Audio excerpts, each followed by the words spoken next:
Good morning, students. Today we are going to start with our second chapter in business studies, that is forms of business organization. In our earlier chapter, we have seen what do you understand by business, or what are the various characteristics of business, what is the risk being undertaken in the business, who will be the bearer of the profit, or what do you mean by profit, what are the various objectives of business, and so on. Now, in this chapter, what we are going to study. Now, once you are planning to start a business, or if you want to expand your existing business, you have to take one important decision, that is choice of form of organization. इसका मतलब क्या आप अकेले खुद से पूरे का पूरा बिजनेस स्टार्ट करना चाहते हो, या आप कोई एक या दो बंदे के साथ हाथ मिलाकर यानी पार्टनरशिप में आपका बिजनेस स्टार्ट करना चाहते हो, या फिर आप एक बहुत बड़ी कंपनी खोलना चाहते हो, या फिर आप कोई कोऑपरेटिव सोसाइटी फॉर्म करना चाहते हो, या हिंदू अनडिवाइडेड फैमिली के तौर पे आप आपका बिजनेस स्टार्ट करना चाहते हो. So it is the very important decision that any business that any owner has to take, or any individual has to take. So the very first important decision that the people or the person who is going to start a business is to take is to choice of the forms of business organization. Usually 5 types of business organizations are available, that is sole proprietorship, joint Hindu family business, partnership, cooperative society, and joint stock company. So these are the 5 choice of organization that is available before the individual person, and he or she, after going through all the types of business, considering its advantages and disadvantages, he or she will be deciding which choice of organization he or she is going to follow. So today we are going to start with the very first form of business organization, that is sole proprietorship. Now, first of all, what do you mean by sole proprietorship? The word sole, sole का मतलब क्या होता है? Individual और only, सिर्फ एक, ठीक है. एंड प्रोप्राइटर का मतलब क्या होता है? ओनर. सो सोल प्रोप्राइटरशिप का मतलब क्या होता है? Only owner, that is only one and one person is going to start the business organisation. So let's have a look on the definition of sole proprietorship. Form of business organisation owned, manage and control by a individual who is recipient of all profits and bearer of all risk. So what does sole proprietor indicates? ये एक form of business है जहां पे जो owning कौन होता है? Owner, manager and controller. वो कौन होता है? हर के हर चीज सिर्फ एक ही बंदा हैंडल करेगा पूरे के पूरे बिजनेस को. अगर कोई भी प्रॉफिट हुआ तो पूरे का प्रॉफिट का रेसिपिएंट कौन होगा? वो पूरे का प्रॉफिट किसके जेब में जाएगा? उसी बंदे के जेब में जाएगा. सिमिलरली अगर कोई भी रिस्क हुआ तो वो कौन बेयर करेगा? वो रिस्क भी वही इंडिविजुअल बेयर करेगा. So here in simple word, sole proprietorship का मतलब क्या होता है? सिर्फ एक ही बंदा होता है जो पूरे के पूरे बिजनेस को वो मैनेज करेगा. यूजुअली आप ये जो पान शॉप देखते हो, स्टेशनरी शॉप देखते हो, कोई भी रिटेल शॉप देखते हो, ठीक है, ब्यूटी पार्लर्स देखते हो, मैन सलून देखते हो, ये सब क्या होता है? They are the form of sole proprietorship, where only one person is handling the entire business. So usually sole proprietorship, whenever your volume of business is very small, ठीक है, आप अकेले अपने दम पे कुछ करना चाहते हो, so sole proprietor is one of the form of choice of organization available before you. So what are the various characteristics of sole proprietorship? The very first is formation and closure. जैसे अगर आपको कोई बड़ी सी school खोलनी है तो आपको बहुत सारे फॉर्मेलिटीज को तौर पर you will have to go to various formalities, taking permission from CBSE, taking NOCs from the education department.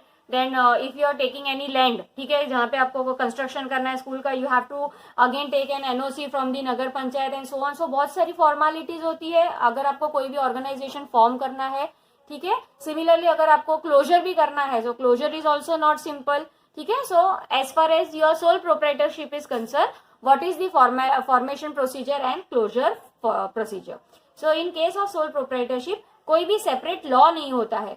कल उठ के किसी के पास भी पैसा है, आइडिया है, तो वो बिना एकदम छोटी फॉर्मेलिटीज के साथ वो अपना बिजनेस स्टार्ट कर सकता है. कोई भी लीगल बहुत सारी लीगल फॉर्मेलिटीज इसमें नहीं होती है.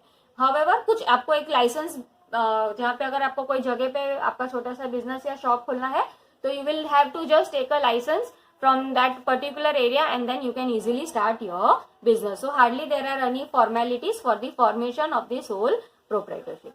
Similarly अगर हम closure of the business की बात करें तो closure of business के लिए भी कोई ज्यादा फॉर्मेलिटी नहीं है. अगर कल उठ के आपको लगता है कि आपने बिजनेस स्टार्ट किया लेकिन आप इतना प्रॉफिट नहीं कमा सक रहे हो या कोई आपका शॉप में विजिट नहीं कर रहा है, तो आप आपकी इच्छा से कभी भी आपका शॉप को बंद कर सकते हो.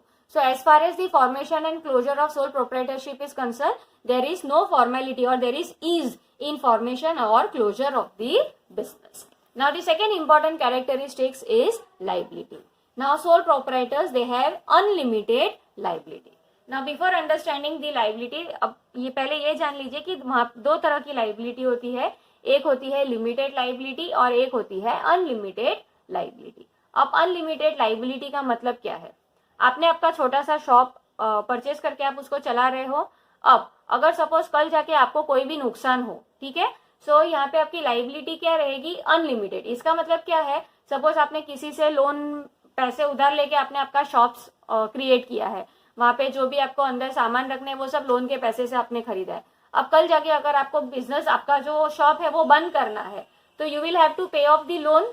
जिससे भी आपने पैसा लिया है आपको उसको उसका पैसा वापस देना पड़ेगा. तो वो आप पैसा कैसे दे पाओगे? अगर कल जाके अगर आपको आपकी शॉप भी बेचनी पड़ी तो you will have to sell your shop so that you can be able to repay the debt. Similarly limited liability का मतलब क्या होता है? जैसे अगर सपोज आपने दो लोगों ने हाथ मिला के यानी पार्टनरशिप में अगर आपने कोई शॉप खोली है, तो जितना जितना कंट्रीब्यूशन कोई आप दो पार्टनर लेके आए हो, so your liability will be limited only to that amount. तो सोल प्रोप्राइटर के केस में लाइबिलिटी क्या होगी? The liability will be unlimited. इसका मतलब क्या है? दी ओनर ही will be personally responsible for payment of the debt. And if the asset of the business is not sufficient, then the owner's personal asset will be also sold. यानी अगर business आपने shop तो बेच दिया लेकिन shop बेचने के बाद भी आप इतना पैसा जमा नहीं कर पाए, अभी भी आपका कुछ डेप्थ रिपे करना बाकी है, तो ओनर अपना पर्सनल एसेट यानी अगर उसकी कोई कार है या उसका कोई घर है तो वो बेच के भी उसको अपना डेप्थ को रिपे करना पड़ेगा. So that is the meaning of unlimited liability, that in order to repay the debt, not only business assets will be used, owner's personal asset will be also used in order to repay the debt.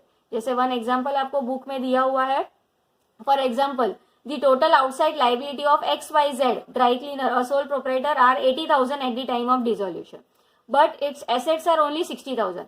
जैसे एक आपको example दिया हुआ है कि XYZ करके कोई firm है, कोई सोल प्रोप्राइटरशिप फर्म है, जब वो बंद कर रहा है तो उसका डेप्थ कितना काउंट हो रहा है? उसका डेप्थ आ रहा है 80,000 का, लेकिन उसके पास एसेट कितने के है? 60,000 की एसेट है. तो वो 60,000 के बिजनेस एसेट्स तो बेच ही देगा. अब 20,000 और कम पड़ रहे हैं, तो वो 20,000 किस तरह से होगा?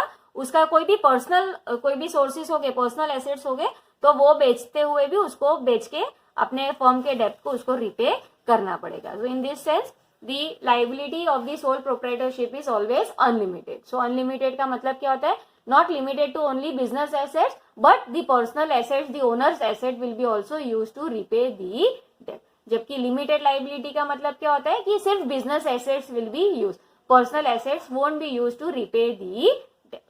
Now the third important characteristic is sole risk bearer and profit recipient. Now we have already seen in the definition, सिर्फ एक ही बंदा पूरे का पूरा बिजनेस ओन कर रहा है, एक ही बंदा है जो उसको मैनेज कर रहा है या उसको कंट्रोल कर रहा है. तो इन दिस सेंस अगर कोई भी प्रॉफिट हुआ तो वो पूरे का पूरा प्रॉफिट किसके जेब में जाएगा?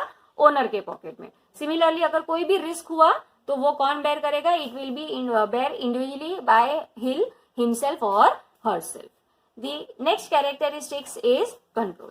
अब ये जो पूरे का पूरा बिजनेस कौन अर्न कर रहा है, कौन ये कर रहा है? He is only, the owner is only running the whole business.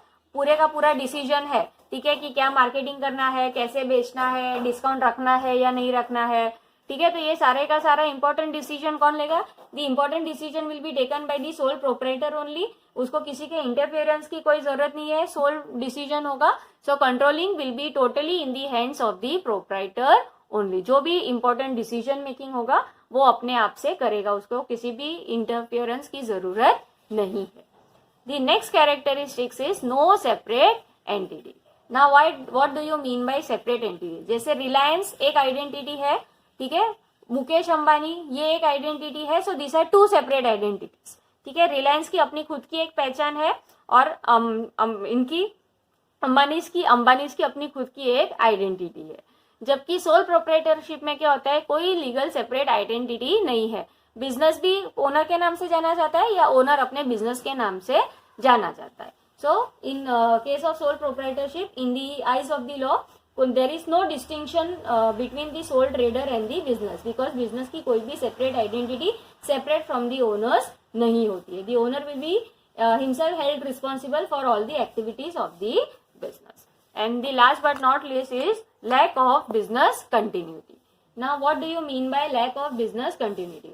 अब ये जो सोल प्रोप्राइटरशिप फर्म है वो कौन ओन करता है या कौन कंट्रोल करता है? सिर्फ एक ही एक बंदा. तो कल जाके अगर उसकी डेथ हो जाए, ठीक है, वो जो ओनर है वो मर जाए, या इंसैनिटी. इंसैनिटी का मतलब क्या है कि मेंटली वो रिटायर हो जाए, मेंटली रिटार्डेड हो जाए, ठीक है, या फिर वो इम्प्रिजनमेंट. इम्प्रिजनमेंट मतलब अगर कल जाके उसको किसी काम की वजह से जेल में डाल दिया जाए, या फिर बैंकरप्सी. बैंकरप्सी का मतलब कि बैंक ने उसको बैंकरप्ट डिक्लेयर कर दिया है, ठीक है. तो इन सारे केस में क्या होगा? It will have direct effect of the business.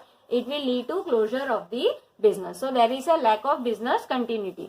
कल जाके अगर ओनर को कुछ भी हो जाता है, डेथ की वजह से, मेंटली रिटायरमेंट के वजह से, जेल के वजह से, या बैंकरप्सी के वजह से, उसका पूरे का पूरा बिजनेस क्लोज हो जाएगा. So there is no continuity. ऐसा आप ये नहीं कर सकता कि ओनर नहीं हुआ तो अभी बिजनेस चलेगा, ऐसा नहीं है. ओनर को कुछ भी हो जाएगा तो business will also come to an and.